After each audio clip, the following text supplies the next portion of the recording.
আৰু এয়া হৈছে গাভৰু দলং। কিছু ব্যতিক্ৰম।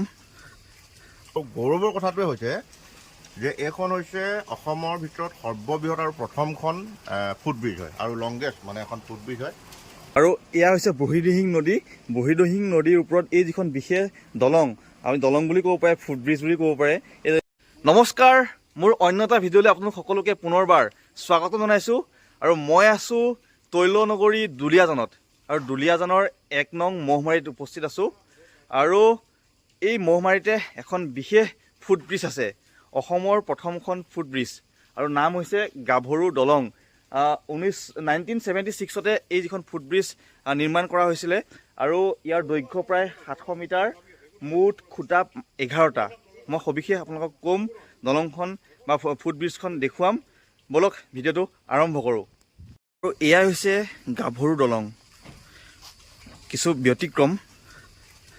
মই ওপৰলৈ যাম, আপোনালোকক ক'বলৈ চেষ্টা কৰিম, জনাবলৈ চেষ্টা কৰিম ইয়াৰ সবিশেষ। কিয় এই যিখন দলং, এই ফুটব্ৰিজখন কিয় বিখ্যাত। ইয়াৰে এজন দাদা আছে, ভাৰ্গৱ দা। মই আপোনাৰ ওচৰলৈ অকণমান আহিছোঁ, কওকচোন এই যিখন দলং বা ফুটব্ৰিজখন কিছু ব্যতিক্ৰম, আৰু আপুনি ইতিমধ্যে আমাক জনাইছে যে এইখন অসমৰ প্ৰথমখন ফুটব্ৰিজ। সবিশেষ কওকচোন। প্ৰথম কথাটো হ'ল 1976ৰ এখন দলং, আৰু এইখন আচলতে অইল ইণ্ডিয়াৰ এটা সৃষ্টি হয়। অইল ইণ্ডিয়া লিমিটেডে ইয়াত 8 নম্বৰ OCS আৰু 2 নম্বৰ OCSক সংলগ্ন কৰিবৰ কাৰণে প্ৰথম এই ব্যৱস্থাটো আচলতে কৰিছিলে, আৰু ইয়াকে আচলতে দলঙৰ ৰূপ দিয়া হ'ল। আৰু সেইটো সময়ত হয়তো এই অঞ্চলটোৰ ভিতৰত কোনো দলং নাছিলে। আৰু আটাইতকৈ ডাঙৰ কথাটো আৰু গৌৰৱৰ কথাটোৱে হৈছে যে এইখন হৈছে অসমৰ ভিতৰত সৰ্ববৃহৎ আৰু প্ৰথমখন ফুটব্ৰিজ হয় আৰু লংগেষ্ট মানে এখন ফুটব্ৰিজ হয়। গতিকে আমি এইখনক লৈ গৌৰৱ কৰোঁ। আৰু আটাইতকৈ ডাঙৰ কথাটো হ'ল অসমৰ বিভিন্ন ঠাইৰ পৰা জানুৱাৰী আৰু ডিচেম্বৰ মাহত বনভোজৰ কাৰণে প্ৰায় লক্ষ লক্ষ হিচাপত ইয়াত মানুহ হয়। ইয়াত ৰাইজক আদৰিবৰ কাৰণে আমাৰ অঞ্চলবাসীয়ে আচলতে ব্যৱস্থা কৰে। আৰু তাৰ উপৰি আচলতে এখন হৈছে বুঢ়ীদিহিং নৈ, আৰু বুঢ়ীদিহিং নৈৰ ওপৰত থকা এই গাভৰু দলংখনে দুটা সমষ্টিক লগ কৰিছে, দুলীয়াজান সমষ্টি আৰু নাহৰকটীয়া সমষ্টি। আৰু অসমৰ সৰ্ববৃহৎ মৌজা আচলতে চাচনি মৌজাক এই দলংখনে আচলতে সংলগ্ন কৰিছে।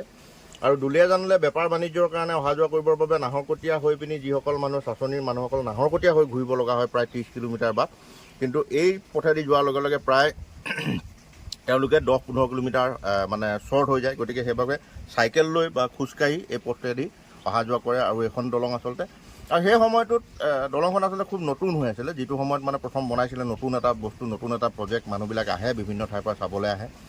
আৰু তেতিয়া আচলতে জনমানসত এটা কথা সেইটো সময়ত আচলতে কয়, তেতিয়া বয়সস্থ মানুহবিলাকে কয় দলংখন বৰ গাভৰু হৈ আছোঁ। গতিকে গাভৰু হৈ আছে, সেই শব্দটো ব্যৱহাৰ হ'ল গাভৰু দলং হিচাপে। আৰু আচলতে ইয়াৰ কোনো লিখিত তথ্য নাই, কিন্তু কিছুমানে ক'ব বিচাৰে যে এই কথাটোও সত্য, কিন্তু তাৰ সত্যতা আচলতে প্ৰমাণ কৰিব পৰা বা সেই সময় দেখাৰ মানুহে এতিয়াও আচলতে দি পিনি কথাটো ক'ব নোৱাৰে যে টেঙাখাত বুলি এডোখৰ ঠাই আছে, তাৰ এগৰাকী ছোৱালীয়ে দলংখন বনাই থকা অৱস্থাত ইয়াৰ ওপৰতে চেণ্ডেল থৈ ছুইচাইড কৰিছিলে। আৰু ছুইচাইড কৰাৰ পিছত সেই ছোৱালীজনী আচলতে ডেড বডিটো পোৱা নগ'ল। আৰু সেই গাভৰু ছোৱালী এগৰাকীয়ে আচলতে সেই সময়ত ছুইচাইড কৰাৰ কাৰণে সেই দলংখনৰ নামটো গাভৰু দলং বুলি কোৱা হয়। কিন্তু এই দলংখনৰ আচলতে তলত আচলতে পানীৰ প্ৰকোপটো খুব বেছি থাকে জানুৱাৰী ডিচেম্বৰ মাহত। সেই সময়ত যদিও বনভোজ হয়, বনভোজ হ'লেও আচলতে বহুত মানুহৰ মৃত্যুও ঘটে। আৰু এটা সময়ত আচলতে এইটো এটা ছুইচাইড স্কোৱাডলৈও মানে পৰিণত হৈছিলে। কিন্তু আকৌ অইল ইণ্ডিয়াৰ ব্যৱস্থাত ধুনীয়াকৈ ঠাইডোখৰ সজাই পৰাই দলংখনৰ যিবিলাক মেৰামতি কাম আছিলে, মেৰামতি কৰি মেলি ধুনীয়াকৈ দিলে। আৰু এখন মূলতঃ যদিও অইল ইণ্ডিয়াৰ সৃষ্টি হয়, কিন্তু তাৰ প্ৰতিপালন সম্পূৰ্ণ চাচনি আৰু মৌমাৰীবাসী ৰাইজে কিন্তু আজিলৈকে কৰি আছে। অত্যন্ত গুৰুত্বপূৰ্ণ। আৰু এয়া হৈছে বুঢ়ীদিহিং নদী।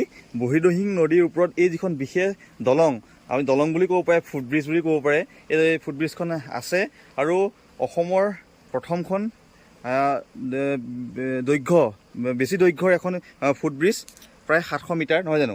প্ৰায় 700 মিটাৰ। আৰু ওপৰেদি এয়া চাওক, এই বিশেষ তেওঁলোকে টেকন'লজি ব্যৱহাৰ কৰিছে। ওপৰেদি কাৰেণ্টৰ এয়া ৱায়াৰ গৈছে, তলেদি আপোনালোকে পানী আৰু অইলৰ পাইপ তলেদি গৈছে।